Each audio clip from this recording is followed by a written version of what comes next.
Hello, everybody. Hope everybody had a good weekend. It was fun to sit and watch all the games, and it's amazing how much you learn even after the many years that I've been in coaching. You start looking at situations, and it's a great refresher for you to go back and study time management, special teams plays, what the analytics have done to change our game, and who goes for the fourth down and who doesn't, and fakes. So it was a fun weekend. Very quickly on the recap of the Miami game, so happy we won. I'll never apologize for a win because that's what we're supposed to do. And then our guys found a way to win in the fourth quarter and overcame a lot of adversity to do it. Defensively, we did a great job forcing turnovers, forcing the 3 turnovers, and getting a fourth down stop. Which was the difference in the game, and then obviously the last turnover that saved the game. Offensively, ran for a bunch of yards, 228, I think, scored 45 points. Alabama scored 44 against Miami. Had a great day. What do we need to change defensively? We've got to get off the field better on 3rd and 4th downs. They had a 4th and 10. They had a 3rd and 7, 8, 2 or 3 times. We had them backed up at the 3-yard line. You can't possibly let them off the goal line. We had chances to have closed out the game 2 or 3 times, and then we're giving up too many big plays. Offensively, I thought they did a tremendous job the entire game till the last 2 series, and the one with 8 minutes left, we got to make a first down. We got to kill some clock. We got to get down and get a few more points. You're up by 11, and then the last one, we just did a very poor job. I think we only took 16 seconds off the clock because they had 3 timeouts and didn't make a first down. So happy to win the game. A lot of great things in the game. We're getting better. A lot of things we've got to get fixed, obviously. But the most important thing is we overcame some adversity and found a way to win. And that's what we haven't done in the 3 games that we have lost. A lot of great young players that we watched in the open date that were fun. They competed against each other. The 2 young quarterbacks had pretty much the full week. Sam practiced a little bit, but not a whole lot. We took some of the older guys out and let them get rested. Still worked on Notre Dame, but mostly worked a lot on the young guys, and the future looks great.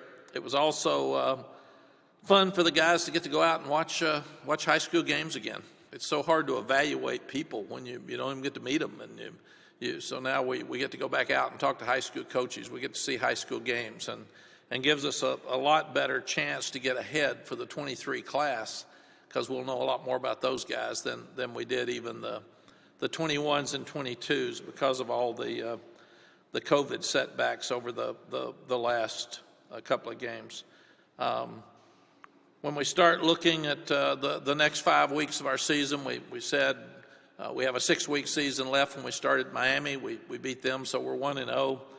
5 games left, 4 ranked teams, 3 on the road. We haven't played well on the road, and we'll be underdogs in 4 of those games. So got a fun, challenging schedule ahead, but it'll really be it'll really make our program show continued growth to play well during this stretch because it's a tough one, and we're continuing to learn how to handle adversity on the road, and that's not going to slow down. You start looking at offensively, we just need to be more consistent, and we got to find ways to continue to run the ball. We've gotten the ball to Josh Downs a lot. We've gotten the ball to our backs some. We've gotten the ball to our tight ends a lot. We've got to get the ball to our outside receivers more. We had the big play to Antoine Green last week, but we've got to include them more in what we're doing. Defensively, I think the biggest thing is we got to get off the field on 3rd and 4th downs, and we've got to do a better job against the big play. We're playing great, and then we'll give up a 50-yard run. So we've got to do better in those areas. And special teams, we're actually doing really well. We're getting better. The punter at Miami, who is one of the best in the country, Gio Biggers blocked the punt with part of his arm, but the guy adjusted the kick so much it should have been our 3rd block kick. So it was 2.5 because it didn't go backwards. But we're doing a great job of rushing the punter. Jaquarius Conley had the really good kickoff, and Josh Downs continues to do a good job with our punt returns because their punter was more sporadic last Saturday than 2 Saturdays ago than I have ever seen him. Notre Dame, congrats to Brian Kelly on beating Newt Rockney's record for being the all-time winningest coach in Notre Dame history. That's really special. Brian does it right. He's a tremendous coach. He is not a guy that's negative in recruiting. They go by the rules. They've got really bright kids, and they're very well coached, and they're kind of the standard that we'd like to be. You start looking at what they've done. They've won 37 straight against unranked opponents. They're 27-1 in their home stadium over the last 28 games. So they're lost to Cincinnati a couple of weeks ago. But they've got an older team this year. They had an older team last year, and you think, well, they're going to lose all these guys. Then they get the quarterback from Wisconsin, and they just reload. So it's still a really good-looking team with a lot of seniors and grad transfers on it. So he's done a tremendous job with that program for many, many years. And he's been there a long time. It's hard to stay places a long time. I know that for sure. But give Brian credit, and that'll be a real challenge for us this weekend. Questions? Excuse me. I had one other thing, Mark, if we could, the transfer portal. We had Josh Henderson go in the transfer portal this morning. We said last week what we would do is sit down with every young man and go over exactly where we feel like he is right now in our program and the projections for him. So most of the guys that leave are leaving because they want to get more playing time or they want to be the featured player at their position. And it's our job to be honest and tell them exactly how we feel about where they are right now and where they are moving forward. I've thought a lot about the transfer portal. I don't like the fact that young people now, if they get so they want something more, they leave immediately. They don't stay with their team. But at the same time, they can go on official visits and they can start looking at their next opportunity. And they also don't want to stay and get hurt. So I understand that completely. And Josh is a great young man, and he's done everything right in this program, and I told him yesterday that I understand completely and that we will help him go where he would like to go. And at the same time, if a guy's not totally into trying to win the game at Notre Dame, then he shouldn't be on the trip either. So that's what you do with transfer portal. You try to handle it. I thought at one time maybe there should be stronger guidelines that you couldn't get in the portal until after your last game and then give them a month or two to be able to do it. But at the same time, from the head coach's standpoint, you know more about your roster management. If someone leaves now, you've got other guys that you need to get prepared to play. If someone's not completely bought in, and it helps you know at the end of the year how many scholarships you've got available with this crazy roster management, even when last year the NCAA gave everybody an extra year. So we wish Josh luck. Now, questions. All right, thanks, Coach. We will begin with C.L. Brown. Hey, Mack, I'm going to start with one that's maybe a little strange, but I was curious with the road performances from this year. Is there anything that you will kind of change or tweak in terms of your Saturday routine during the day leading up to actually getting to the stadium and playing the game Saturday night? CL, it's a good question, and we asked it this summer and actually tweaked it. So now they go back out, and we have a stretching and a period with Coach Hess on Saturday that we've never had before in my whole career. About midday, making sure they're out of bed and making sure they're not sitting there just watching games and getting distracted. So we meet them 2 or 3 times during the day. We get them up, we get them moving around, and at the same time now we get them with Coach Hess. So I don't think there's anything we can do better except play better on the road. I think we've handled the rest of it.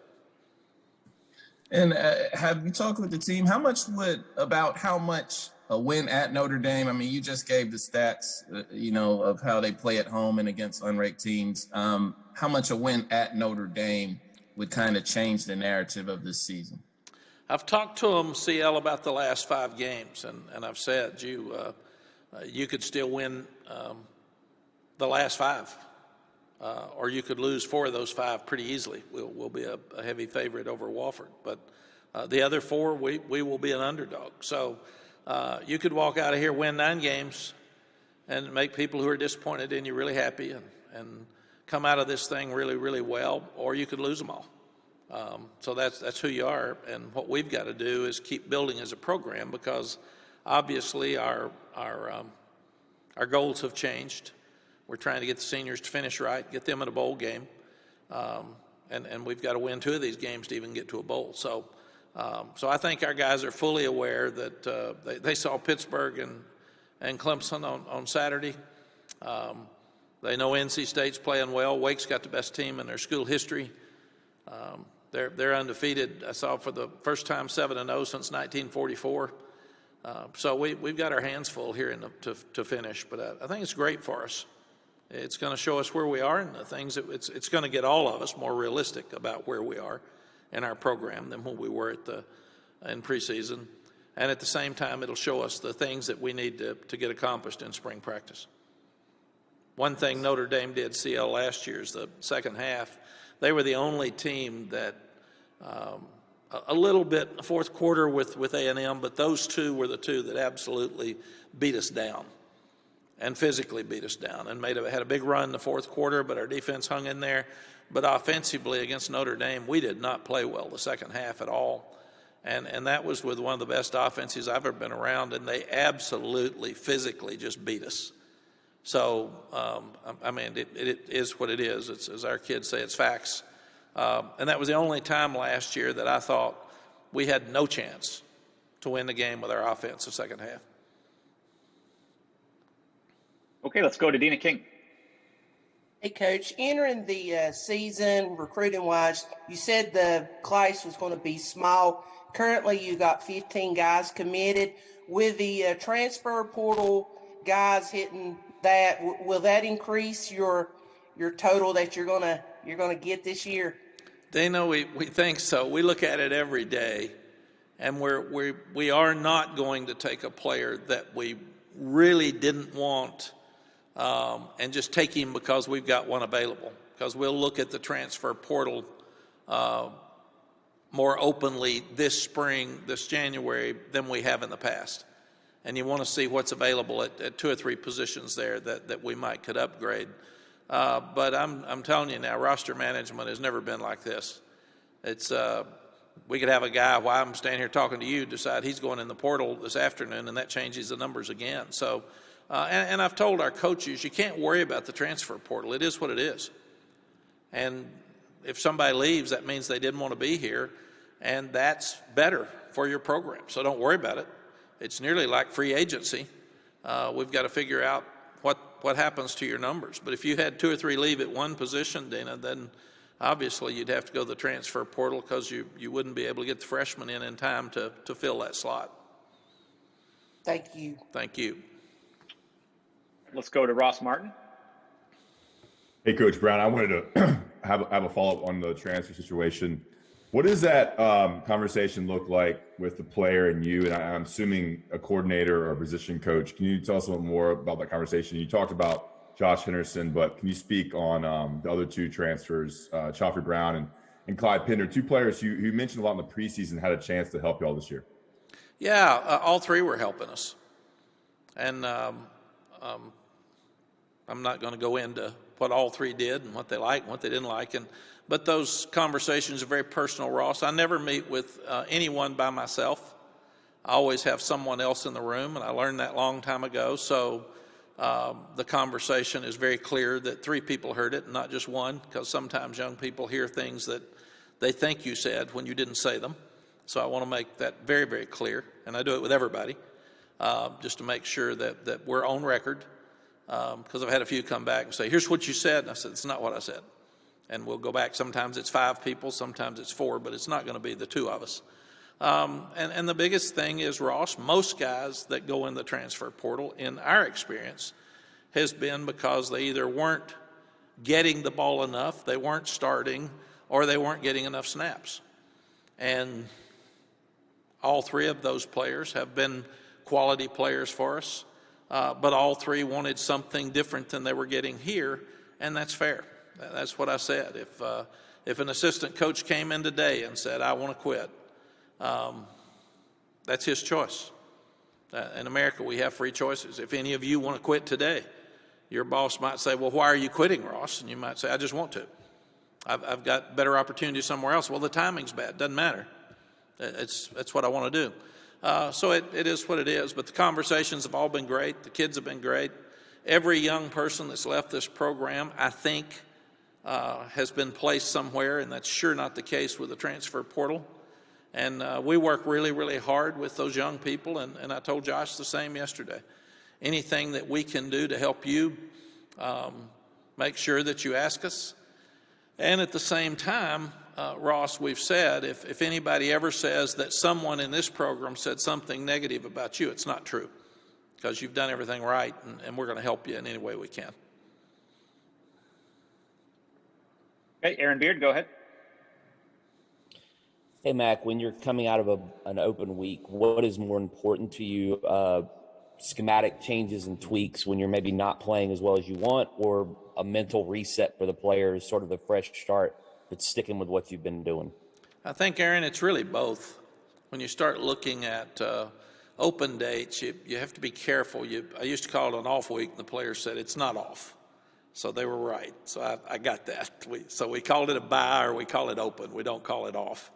But the studies say that you have more injuries in preseason and your bye week than any other time of the year.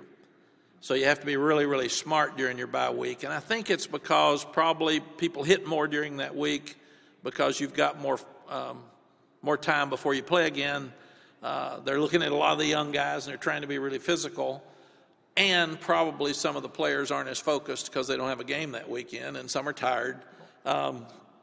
So we obviously take that into consideration because you don't want to lose some guys. So that's number one, make sure that we end up the week healthy. Number two, it's a great time to reevaluate each side, all of your three phases. So you make a harsh evaluation of what you're doing well and what you need to fix. And you even talk sometimes on opposite side of the ball. Phil may ask Jay, talk about what do you like, what we're doing, what's tough for you when we do this, and vice versa, and the same thing in the kicking game.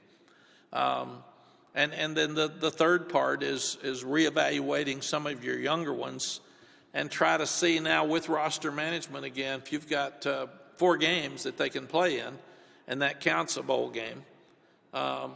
So who plays in that 5th one now? Do you hold somebody? Is he talented enough that he's going to try to go to the NFL in 3 years anyway? So you're looking at a lot of different scenarios with personnel. One of the things that happened when we were really good here before and we were really good at Texas is you beat people every week badly enough, everybody got to play. So morale was high, and at the same time, you were able to evaluate all your young ones, and you didn't get the older ones hurt. They weren't playing that much. But when you did, somebody else was ready to come in. And right now, we're playing a lot of young ones, but we're playing them trying to win. We're not in that position where the game's over the second series of the third quarter, so put everybody in, let everybody have fun, and we'll get there. We're headed that way. But right now, we've got to look at those freshmen and see who should redshirt, who should not, who should be playing more here at the end. And you don't want to play him in a 5th game and then him not play well, or he gets hurt and then he loses his year. So a lot of moving parts right now with roster management, with who plays, and what do you change coming out of your bye week. Thanks, Matt. Thank you. All right, Luciano, go ahead. Hey, Coach, I hope you're doing well, and thank you for your time this morning. Thank you. A little follow-up on that. You mentioned your preparation for Notre Dame and getting a head start on recruiting, but was there something specific you worked upon the most during this bye week football-wise? And was there a specific aspect of your game that you wanted to work on? I think you go back and look at everything that you've done negatively.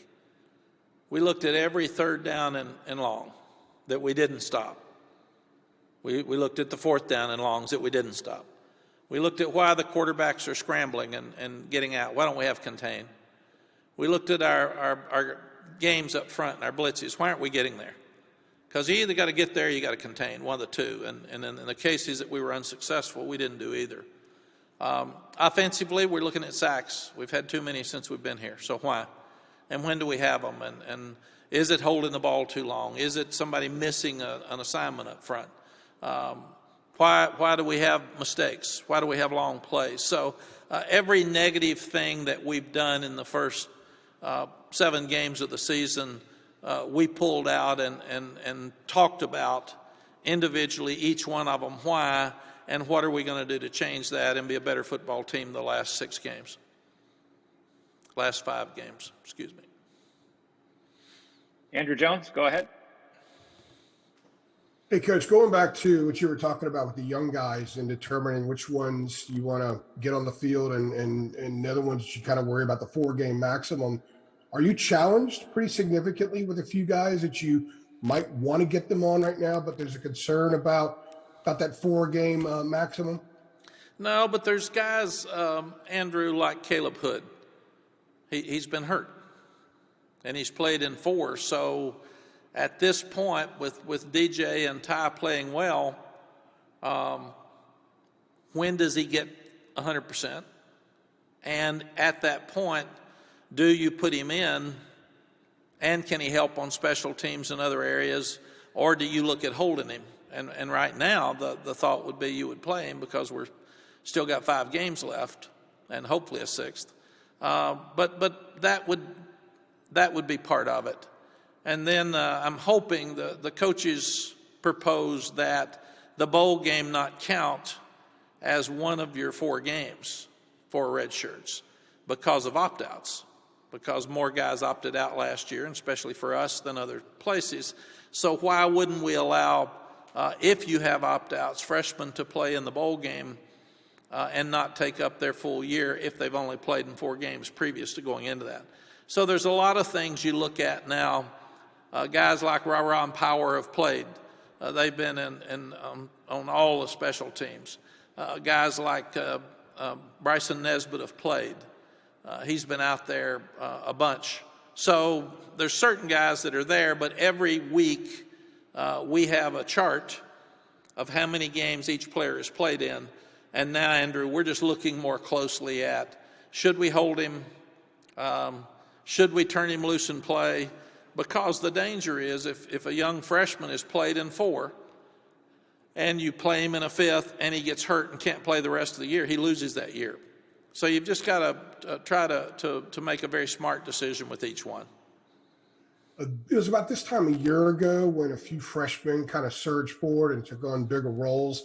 Do you have any guys that are kind of close to popping into that situation and taking on a much bigger role that we'll see perhaps Saturday night or over the last 4 regular season games? I don't think so. I think that's what we're talking about this week and looking. You know, you could possibly have a J.J. Jones step up. K.J. Binkley has lost some weight. He's getting better. So with Clyde leaving, you could see K.J. out there more in the interior of the line role because we think he'll be a special player at some point, and he keeps getting better every week. We are playing William Barnes a lot more. We are playing Ed Montelis a lot more. We're hoping that Brian Anderson now should be more near healthy. So he and Q Johnson can be healthy here at the end with the last 5 weeks. And we're still working Caden Baker at both tackle and center. But I do think that by and large, the guys that we've seen are the ones that we'll probably see the most here in the end. Thank you. Thank you. Okay, Greg Barnes, go ahead. Hey, Mack, I realize the difficulty in answering this, but after the Florida State game, you talked about how the team had not handled adversity in the 3 losses compared to what it did, back in 2019, 2020. Team handled adversity in the win over Miami. Could you tell anything after that game and watching film and being in the locker room, how the guys handled it better and maybe what flipped the switch? Greg, it is a great question, and it's one of those that is hard to answer. Leadership is always a huge question mark on teams.